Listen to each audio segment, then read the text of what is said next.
হরে কৃষ্ণ। আমরা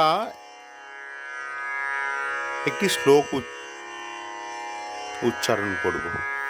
দদাতি প্রতিগিণ্যাতি গুহ্যমাখ্যাতি পৃচ্ছতি ভুঙ্ক্তে ভোজয়তে চৈব শরবিদম প্রতিলক্ষণম। এই শ্লোকটি কোথায় দেওয়া আছে? উপদেশামৃত, শ্রীলা শ্রী রূপ গোস্বামীর লেখা অত্যন্ত মূল্যবান শ্লোক, শ্লোক নম্বর 4, উপদেশামৃত, শ্রীলা রূপ গোস্বামীর লেখা। কি বলছেন এখানে? দদাতি প্রতিগৃহ্ণাতি গুহ্যমাখ্যাতি পৃচ্ছতি ভুঙ্ক্তে ভোজয়তে চৈব শরবিদম প্রতিলক্ষণম। দদাতি দান করেন, প্রতিগৃহ্ণাতি বিনিময়ে গ্রহণ করেন, গুহ্যম গুহ্য বা গুপ্ত বিষয়, অখ্যাতি ব্যক্ত করেন, পৃচ্ছতি জিজ্ঞাসা করেন, ভুঙ্ক্তে আহার করেন, ভোজয়তে আহার করান, চ ও এব নিশ্চয়, সরবিধম 6 প্রকার, প্রীতি প্রীতি বা ভালোবাসা, লক্ষণম লক্ষণ। তাহলে আমরা অনুবাদ দেখি। ভগবত ভক্তকে প্রয়োজনীয় দ্রব্য প্রীতিপূর্বক দান, তার নিকট হতে কোনো দ্রব্য প্রতিগ্রহণ, নিজের মনের কথা ভক্তের নিকট ব্যক্ত করা এবং তার নিকট হতে ভজন বিষয়ক গুহ্য তথ্যাদি জিজ্ঞাসা করা, ভক্ত প্রদত্ত প্রসাদ গ্রহণ এবং ভক্তকে প্রীতিপূর্বক প্রসাদ ভোজন করান, ভক্ত সঙ্গে প্রীতি বিনিময়ের এই 4টি প্রধান লক্ষণ। তাৎপর্য: এই শ্লোকে শ্রী রূপ গোস্বামী ভক্ত সঙ্গে ভগবত সেবার বিষয় ব্যাখ্যা করেছেন। তিনি ভক্ত সঙ্গে প্রীতি বিনিময়ের 6টি বিষয়ে উল্লেখ করেছেন, যথা ভক্তকে কিছু দান করা 1, 2 নম্বর ভক্তের প্রতিদান গ্রহণ করা, 3 ভক্তের মনের কথা অন্য ভক্তকে ব্যক্ত করা, 4 অন্য ভক্তের মনের কথা শোনা, 5 ভক্তের দেওয়া ভগবত প্রসাদ গ্রহণ করা, 6 ভক্তকে ভগবত প্রসাদ প্রদান করা। এটি কে বলছেন? আমরা এই ছোট্ট তার একটি বই, শ্রী উপদেশামৃত, শ্রীলা শ্রী রূপ গোস্বামী লেখা এই গ্রন্থটি তৎকালীন সময়ে বাংলার স্বাধীন নবাব ছিল হুসেন শাহ। সেই সময়ে সনাতন গোস্বামী প্রধানমন্ত্রী, শ্রীলা রূপ গোস্বামী অর্থমন্ত্রী ছিলেন। তিনি চৈতন্য মহাপ্রভুর সান্নিধ্যে আসার পরে তার এই উপদেশামৃত ভক্তদের উদ্দেশ্যে দেওয়া দুর্লভ তথ্য প্রদান করেছেন। তাহলে আমরা কটা জিনিস দেখলাম: ভক্তকে কিছু দান করা, ভক্তের প্রতিদান গ্রহণ করা, ভক্তের মনের কথা অন্য ভক্তকে ব্যক্ত করা, অন্য ভক্তের মনের কথা শোনা, ভক্তের দেওয়া ভগবত প্রসাদ গ্রহণ করা, ভক্তকে ভগবত প্রসাদ প্রদান করা। একজন নবীন ভক্ত অপর একজন প্রবীণ ভক্তের কাছে ভক্তিতত্ত্ব সম্বন্ধে শিক্ষা লাভ করবে। একেই বলা হয় গুহ্যম আখ্যাতি পৃচ্ছতি। প্রসাদ হচ্ছে ভগবানের কৃপা। এই মনোভাব নিয়ে আমাদের পারমার্থিক উন্নতির জন্য তা শুদ্ধ ভক্তের কাছ থেকে গ্রহণ করা উচিত। শুদ্ধ ভগবত ভক্তকে গৃহে আমন্ত্রণ করে তাকে ভগবত প্রসাদ নিবেদন করে সর্বদাই তার মনোরঞ্জনের চেষ্টা করা উচিত। তাই বলা হয়েছে ভুংতে ভোজয়তে চৈব। এমনকি সামাজিক ক্রিয়াকর্মে ও প্রীতি বিনিময়ের জন্য এই 6টি আচরণবিধি একান্ত প্রয়োজন। যেমন ব্যবসায়ী অন্য একজন ব্যবসায়ীর সঙ্গে সম্বন্ধ স্থাপন করতে চাইলে সে তাকে এক প্রীতিভোজে নিমন্ত্রণ করে। ভোজসভায় সে তার মনের ইচ্ছা প্রকাশ করে এবং এ বিষয়ে সে তার অতিথি ব্যবসায়ীর মতামত জানতে চায়। কখনো কখনো তাদের মধ্যে উপহার বিনিময় হয়। এইভাবে প্রীতি বিনিময়ের উৎসবে এই 6টি আচার লক্ষিত হয়। শ্রীল শ্রীরূপ গোস্বামী উপদেশ দিয়েছেন সঙ্গ ত্যাগাত শতবৃত্তে, অর্থাৎ বিষয়ীর সঙ্গ ত্যাগ করে ভক্ত সঙ্গ করতে হবে। এই 6 প্রকার প্রীতি বিনিময়ের জন্য আন্তর্জাতিক কৃষ্ণ ভাবনামৃত সংঘ স্থাপন করা হয়েছে। এই সংঘ প্রথমে একক প্রচেষ্টায় পরিচালিত হতো, কিন্তু জনসাধারণের সহযোগিতায় মনোভাব নিয়ে অগ্রসর হয়ে আদান প্রদান করায় বিশ্বময় এবং সংঘ বিস্তৃত হয়ে পড়েছে। আমরা সানন্দে জানাচ্ছি যে সংঘের উন্নয়ন কার্যে জনসাধারণের উদার ভাব দান করেছেন। বিনিময়ে এই সংঘ কৃষ্ণ ভাবনাময় পন্থা, গ্রন্থ, পত্র, পত্রিকা ইত্যাদি সামান্য কিছু দান করেছে। জনসাধারণ সাগ্রহে তা গ্রহণ করেছে। কখনো কখনো আমরা হরে কৃষ্ণ মেলার আয়োজন করে আজীবন সভ্য এবং কৃষ্ণ অনুরাগীদের প্রসাদ গ্রহণ করানোর জন্য আপ্যায়িত করি। আমাদের এই সভ্যেরা সমাজের সর্বোচ্চ স্তর থেকে আসা সত্ত্বেও সংঘ প্রদত্ত সামান্য প্রসাদ তারা গ্রহণ করেন। কখনো কখনো ঘনিষ্ঠভাবে তাঁরা ভগবত সেবা প্রণালী সম্বন্ধে প্রশ্ন করেন।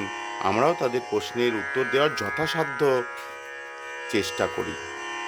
এইভাবে বিশ্বময় এই সংঘের প্রসাদ ও ভগবত বাণীর প্রচারে সাফল্যজনকভাবে এগিয়ে চলছে। আর তার ফলে বিশ্বের বিদ্বান সমাজ ও কৃষ্ণ ভাবনামৃতের গুণগ্রাহী হয়ে উঠেছেন। সঙ্গে সঙ্গে সংঘের সভ্যদের মধ্যে এই 6 রকম প্রীতি বিনিময়ের মাধ্যমে সংঘের জীবন পুষ্ট হচ্ছে। তাই প্রত্যেকের উচিত কৃষ্ণ ভক্তদের সঙ্গ করা, কারণ এইভাবে প্রীতি বিনিময়ের দ্বারা একজন সাধারণ ব্যক্তির মধ্যেও কৃষ্ণ ভক্তির পুনরুদয় হবে। ভগবত গীতায় 2 নম্বর অধ্যায় 26 নম্বর শ্লোকে শ্রী ভগবান বলেছেন সঙ্গাত সঞ্জয়তে কামা, অর্থাৎ সঙ্গ অনুসারে ইচ্ছা বা কামনার উদয় হয়। প্রবাদ আছে যে সঙ্গ থেকে মানুষকে জানা যায়। তাই একজন সাধারণ ব্যক্তি ভক্ত সঙ্গ করলে সেও একদিন নিশ্চয়ই ভক্ত হবে। কৃষ্ণ চেতনা সকল জীবের অন্তরের সুপ্ত অবস্থায় আছে, কিন্তু যে মনুষ্য দেহ লাভ করেছে তার কৃষ্ণ ভাবনা ইতিমধ্যেই কিছুটা বিকশিত হয়েছে। শ্রী চৈতন্য চরিতামৃতের মধ্যে 22 নম্বর অধ্যায়ে 107-এ লেখা আছে নিত্য সিদ্ধ কৃষ্ণ প্রেম সাধ্য কভু নয়, শোভনাদি শুদ্ধ চিত্তে করয়ে উদয়। বিশুদ্ধ কৃষ্ণ প্রেম সকলের হৃদয়েই চিরকাল আছে। হরিকথা শ্রবণ কীর্তন দ্বারা হৃদয় নির্মল হলে অচিরেই জীবের হৃদয়ে কৃষ্ণ প্রেম উদয় হয়। কৃষ্ণ সেবা জীবের জন্মগত অধিকার, তাই সকলকে কৃষ্ণ কথা শোনার সুযোগ দেওয়া উচিত। শুধু শ্রবণ কীর্তন করে চিত্ত শুদ্ধ হয় এবং সঙ্গে সঙ্গে হৃদয়ের কৃষ্ণ ভক্তির উদয় হয়। কৃষ্ণ ভক্তি সব সময় সকলের হৃদয়ে রয়েছে, কৃত্রিমভাবে তা জীবের হৃদয়ে আরোপ করা যায় না। ভগবান শ্রীকৃষ্ণের নাম কীর্তন করলে জীবের চিত্ত দর্পণ নির্মল হয়। শ্রী চৈতন্য মহাপ্রভু তার শিক্ষাষ্টকের প্রথম স্তবকেই বলেছেন চেত দর্পণমার্জনং भवमहादावग्नि निर्वपनं श्रेय कैरवचन्द्रिका वितरणं विद्याबोधु जीवनम् आनन्द्याम्बुधिवर्धनं प्रतिपदां पूर्णामृतास्वादनं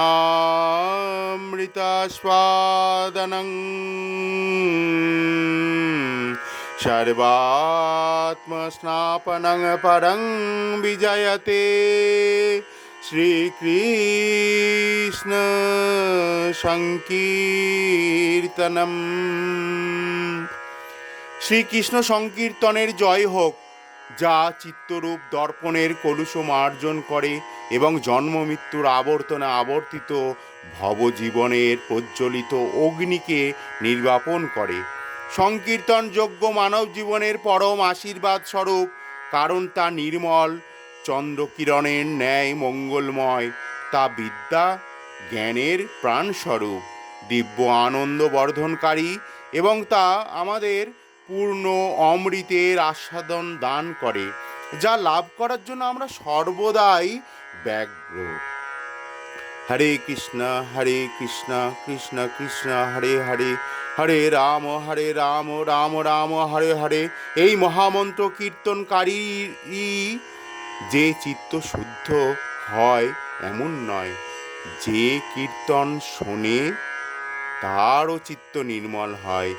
এমনকি এই বৈকুণ্ঠ নাম মহামন্ত্র কীর্তন শুনে কীট পতঙ্গ পশু পক্ষী গাছপালা আদি মনুষ্যত্ব জীব ও শুদ্ধ হয়, তারাও কৃষ্ণ ভাবনাময় হয়ে ওঠে। এই প্রসঙ্গে শ্রী চৈতন্য মহাপ্রভু মনুষ্যের জীবের মায়া মুক্তির উপায় সম্বন্ধে হরিদাস ঠাকুরকে প্রশ্ন করলে উত্তরে তিনি বলেন যে কৃষ্ণ ভগবানের অপ্রাকৃত নামেই তার সর্বশক্তি নিহিত আছে, তাই গভীর জঙ্গলেও পবিত্র নাম কীর্তন করলে সেখানকার গাছপালা পশু পাখি শুধু অপ্রাকৃত কৃষ্ণ নাম শুনেই কৃষ্ণ ভাবনায় উন্নীত হয়। শ্রী চৈতন্য মহাপ্রভু জীবনলীলাতেই তা প্রমাণিত হয়েছে। তিনি যখন ঝাড়িখণ্ডের বনে কৃষ্ণ ভাবনায় আবিষ্ট হয়ে কীর্তন করতে করতে যাচ্ছিলেন, তখন বাঘ হরিণ সর্পা আদি বনের সমস্ত পশুই হিংস্র ভাব ভুলে মহাপ্রভুর সঙ্গে নাম সংকীর্তনে যোগ দেয় এবং নৃত্য গীত করে।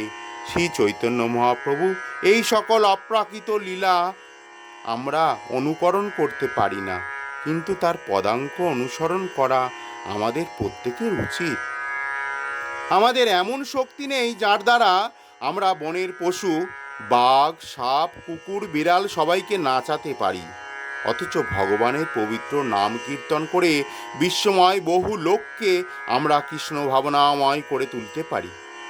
ভগবানের পবিত্র নাম বিতরণ করা দাদাতি শব্দের একটি দিব্য উদাহরণ। আবার প্রীতি বিনিময়ের নীতি অনুযায়ী ভক্তের দান গ্রহণের আমাদের অগ্রহান্বিত হতে হবে। কৃষ্ণ ভক্তি সম্বন্ধে এবং সংসার বন্ধন সম্বন্ধে আমাদের জিজ্ঞাসু হতে হবে। এইভাবে গুজ্জম অখ্যাতি পৃচ্ছতি নীতি পালন করা যায়।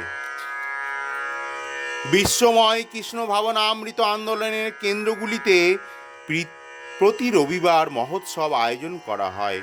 বহু আগ্রহী জনসাধারণ উৎসবে যোগদান করেন ও প্রসাদ গ্রহণ করেন। আবার নিমন্ত্রিত ব্যক্তিরাও ভক্তের কখনো কখনো স্বগৃহে আমন্ত্রণ করেন ও প্রচুর প্রসাদ দ্বারা তাদের আপ্যায়িত করেন। এইভাবে ভক্ত ও জনগণ উভয়ই উপকৃত হয়। তথাকথিত যোগী জ্ঞানী কর্মী জনহিতৈষীদের সঙ্গ ত্যাগ করা উচিত, কারণ তাদের সঙ্গ দ্বারা কারও নিত্য মঙ্গল সাধিত হয় না। কিন্তু যদি সব সময় কৃষ্ণ ভক্তের সঙ্গ করা যায়, তাহলে ভগবত প্রেম খুব সহজেই লাভ করা হয়। এবং জীবনও সফল হয়। এই একমাত্র এই কৃষ্ণ ভাবনামৃত আন্দোলনেরই সারা জগতের ভগবত প্রেম শিক্ষা দিচ্ছে। ধর্মাচরণ মানব জাতির একটি বিশেষ কর্তব্য। ধর্ম আছে বলেই মানুষ ও পশুতে এত প্রভেদ। পশু সমাজে ধর্মনীতি নেই, তাদের মন্দির বা গির্জাও নেই। আর জগতে মানুষ যত পতিতই হোক, তাদের অবশ্যই একটি বিশেষ ধর্ম আছে। এমনকি জঙ্গলে বসবাসকারী আদিবাসীদেরও জীবনও এক নির্দিষ্ট ধর্মপথে চালিত হয়। যখন ধর্ম বিকশিত হয়, ভগবত প্রেমে পরিণত হয়, তখনই তা সফল হয়। তাই শ্রীমদ্ ভাগবতে 1, 2 ও 6 প্রতিপন্ন হয়েছে, 6 নম্বর শ্লোকে প্রতিপন্ন হয়েছে। सा वै पुंसां परधर्मजत भक्तिरधक्षजे अहैतुक्य प्रतिहता ययतात्मा সুপ্রসীদতি। ভক্তিযোগে পরমেশ্বর ভগবান সেবা লাভ করাই হলো মানুষের পরম ধর্ম। আত্মাকে প্রসন্ন করার জন্য এমন ভগবত সেবা অহৈতুকী এবং অপ্রতিহতা হওয়া উচিত। মানব জাতি যদি বিশ্বে স্থায়ী শান্তি ও মৈত্রী স্থাপন করতে চায়, তাহলে তাদের কৃষ্ণ ভাবনামৃত ভিত্তিকী শিক্ষা লাভ করতে হবে। কারণ এর দ্বারাই কেবল মানুষের সুপ্ত কৃষ্ণ ভক্তি জাগ্রত হতে পারে। তাই জগৎবাসী কৃষ্ণ অনুশীলন করলে অচিরেই সমগ্র বিশ্ব শান্তিময় ও আনন্দময় হয়ে উঠবে। এই প্রসঙ্গে শ্রীল ভক্তি সিদ্ধান্ত সরস্বতী ঠাকুর ভগবত ধর্ম প্রচারকদের বিশেষভাবে ভগবত বিদ্বেষী মায়াবাদীদের সঙ্গে আলাপ আলোচনা করতে নিষেধ করেছেন। প্রায় সারা বিশ্বই এখন মায়াবাদী ও নাস্তিকে পরিপূর্ণ। তাই রাজনৈতিক দলগুলিও এই সুযোগে নিরীশ্বরবাদ প্রচার করতে জগতে জড় উন্নতির জন্য আপ্রাণ চেষ্টা করছে। কখনো তারা কৃষ্ণ ভাবনামৃত প্রচার কার্য রোধ করবার জন্য কোনো শক্তিশালী দলকে সাহায্য করছে।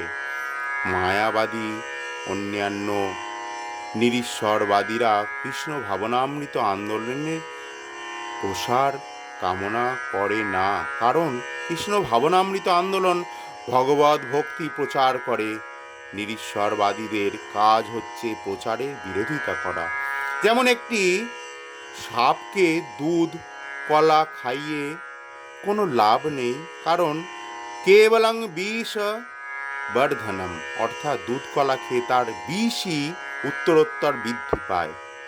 সেই রকম ঈর্ষাপরায়ণ মায়াবাদী বা কর্মীদের কাছে আমাদের কথা কখনোই প্রকাশ করা উচিত নয়। সম্পূর্ণভাবে তাদের সঙ্গ ত্যাগ করা মঙ্গলজনক। তাদের সঙ্গে ভগবত তত্ত্ব বিষয়ে কোনো রকম আলোচনাই না করা ভালো, কারণ তাঁরা